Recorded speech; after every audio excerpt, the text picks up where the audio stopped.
அனைவருக்கும் அன்பான வணக்கம். எல்லாரும் எப்படி இருக்கீங்க? நல்லா இருக்கீங்களா? உங்கள் ருத்ரா பேசுங்க. அடிப்படை வருமத்துல இன்னைக்கு பார்க்க போறது எதுன்னு கேட்டீங்கன்னா, முடி கொட்டுற பிரச்சனை சரியாகிறதுக்காகத்தான். இதுதான் இப்போதைக்கு மிகப்பெரிய ஒரு பெரிய பிரச்சனை. மார்க்கெட்ல முடி கொட்டுறதுக்காக இந்த எண்ணெய் தயாரிப்புங்கிறது அதிகமாகவே இருக்கு. ரொம்ப ரொம்ப அதிகமாகவே இருக்கு. நிறைய பார்த்திருப்பேன் நீங்க.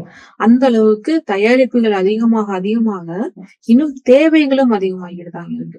இதை நீங்க வீட்டிலேயே உங்களை இன்னும் எளிமையாக வீட்ல இருந்துகிட்டு நமக்கு இது எப்படி சிறந்த தீர்வு நம்ம பாத்துக்கலாம் அப்படிங்கறத தான் நம்ம பார்க்க போறோம்.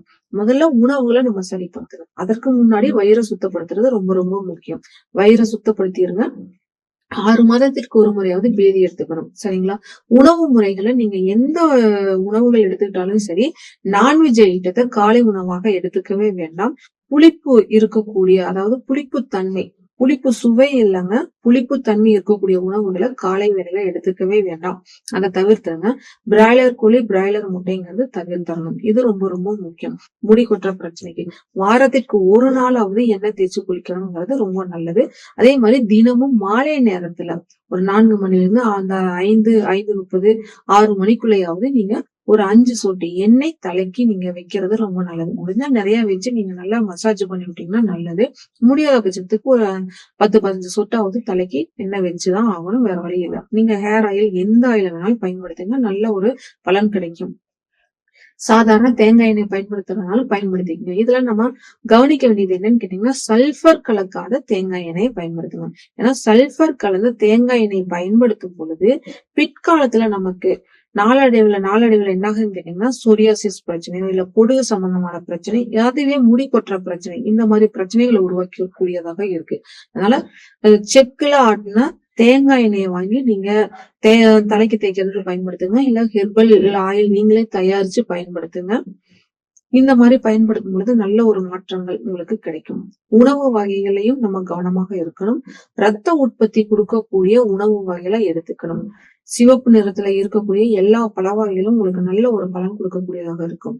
செவ்வாழைப்பழம் செவ்வாழைப்பழம் ஒரு நல்ல ஒரு இதா இருக்கும். சப்போட்டா பழம், சக்கரவள்ளி கிழங்கு, பப்பாளி பழம், அடுத்ததாக பாத்தீங்கன்னா மாதுளை முத்துக்கள், இது எல்லாமே உங்களுக்கு நல்ல ஒரு இதா இருக்கும். சிவப்பு நிறத்துல இருக்கக்கூடிய கொய்யா, இதெல்லாமே ரத்த உற்பத்தியை உங்களுக்கு அதிகரிச்சு கொடுக்கும். ஏன்னா உடல்ல ரத்த பற்றாக்குறை காரணமாகவும் ஹீமோ குறையறதுனால மட்டும்தான் முடி கொட்டுற பிரச்சனை அதிகமான நபர்களுக்கு இருக்கு. அடுத்தபடியாக அதிக உஷ்ணம் இருக்கிறது காரணமாகவும் இருக்கு. இப்ப இந்த சல்பர் கலந்த பயன்படுத்தின ஹேர் ஆயில்கள் ஆகட்டும், சல்பர் கலந்த தேங்காய் எண்ணெய் பயன்படுத்துறதுனாலும் சரி, அந்த தேங்காய் எண்ணெய் மூலமாக தயாரிக்கக்கூடிய மூலிகை ஹேர் ஆயில் மூலமா நம்ம அதை பயன்படுத்துறதுனாலவும் நமக்கு இந்த முடி கொட்டுற பிரச்சனை ரொம்ப அதிகமா இருக்கு. ரொம்ப முக்கியமா கவனிக்கிறது என்ன கேட்டீங்க, எல்லாரும் வெளியில மட்டும் எண்ணெய் தடவுனா போதும், மூலிகை எண்ணெய்களை பயன்படுத்தினா நமக்கு முடி கொட்டுற பிரச்சனை நின்றும் அப்படின்னு நினைக்கிறாங்க. உள்ளுக்கு தேவையான ஊட்டச்சத்து பற்றாக்குறையும் மிகப்பெரிய ஒரு காரணங்கிறத நம்ம புரிஞ்சுக்கிட்டு அதுக்கு தகுந்த மாதிரி உணவுகளை எடுத்துக்கங்க. பாரம்பரிய அரிசிகள்ல நீங்க சிவப்பரிசி உங்களுக்கு நல்ல ஒரு ரிசல்ட் கொடுக்கும். எந்த அரிசி வேணாலும் நீங்க பயன்படுத்துங்க. இதுதான் இல்ல, உங்களுக்கு எந்த அரிசி உங்களுக்கு பக்கத்துல கிடைக்குதோ அந்த அரிசியை பயன்படுத்துங்க.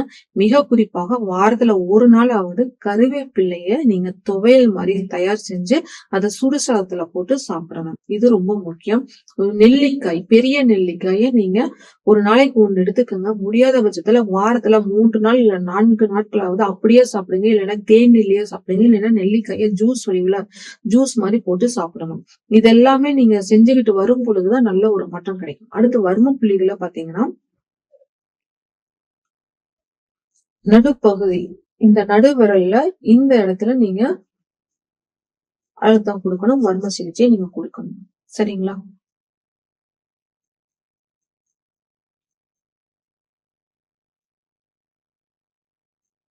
அடுத்தது பாத்தீங்கன்னா, இந்த கையிலயும் நீங்க அதே மாதிரி வர்ம சிகிச்சை.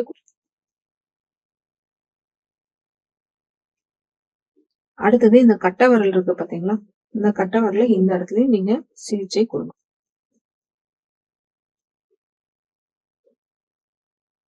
மூன்றாவதாக இந்த நுனிப்பகுதிகளை நீங்க இந்த மாதிரி ஒரு இதை நீங்க கொடுக்கணும்.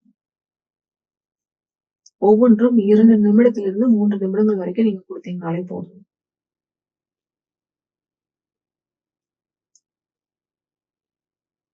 இந்த மாதிரி நீங்க கொடுக்கணும். இதை நீங்க மற்றவர்களுக்கும் செய்யறதுக்கு சொல்லலாம். நீங்களும் சுய சிகிச்சை எடுத்துக்கலாம். நல்ல ஒரு மாற்றங்கள் கிடைக்கும். முடி கொட்டுறதுக்கு உள்ள கொடுக்கக்கூடிய உணவு வகைகளும், ஊட்டச்சத்துக்களும் ரொம்ப ரொம்ப முக்கியம். தேவையற்ற கழிவுகள் வெளியேற்றுவதும் ரொம்ப ரொம்ப முக்கியம். உடல்ல அதிக உஷ்ணம் இல்லாத அளவுக்கு பார்த்துக்கிறது மிக மிக முக்கியம். இதெல்லாம் செய்யும் பொழுதுதான் அந்த முடி கொட்டுற பிரச்சனைங்கிறது உங்களுக்கு சரியாகும். சரிங்களா? இத கவனத்துல வச்சுக்கிட்டு இது பண்ணுங்க. நிறைய அன்பர்கள் சொல்லுவாங்க, உங்ககிட்ட நாங்க முயல் ரத்த எண்ணெய் வாங்கி நாங்க பயன்படுத்தினோம். நல்ல ரிசல்ட் இருக்கு அப்படின்னு. ஓகேங்களா? அதுல என்ன மிக முக்கியமான காரணம்னு கேட்டீங்கன்னா, ஒண்ணு சல்பர் கலக்காத தேங்காய் எண்ணெய் நம்ம பயன்படுத்துறோம். அடுத்து உடல் உஷ்ணத்தை குறைக்கக்கூடிய அளவுக்கு மூலிகைகளை சரியான முறையில நம்ம பயன்படுத்துறோம். மூலிகைகளை நம்ம அப்படியே போடுறதுங்கிறது முக்கியம் இல்ல. அது எப்படி நம்ம பயன்படுத்தி அத நம்ம எண்ணெய காய்ச்சினா நல்ல ரிசல்ட் கிடைக்குமோ அந்த மாதிரி கொடுக்கணும். சரிங்களா? அத நம்ம மூலிகை தயாரிப்புக்கு வந்த மாணவர்களுக்கு தெரியும். இந்த வகுப்புலயே நிறைய அன்பர்கள் இருக்கீங்க. அப்ப அத நீங்க பார்த்து அதே மாரி நீங்க தயாரிச்சு நல்ல ரிசல்ட் கிடைக்குது நீங்களே சொல்லியிருக்கீங்களா? அந்த மாரி தயாரிச்சு நீங்க பயன்படுத்தும் பொழுது நல்ல ரிசல்ட் இருக்கும்.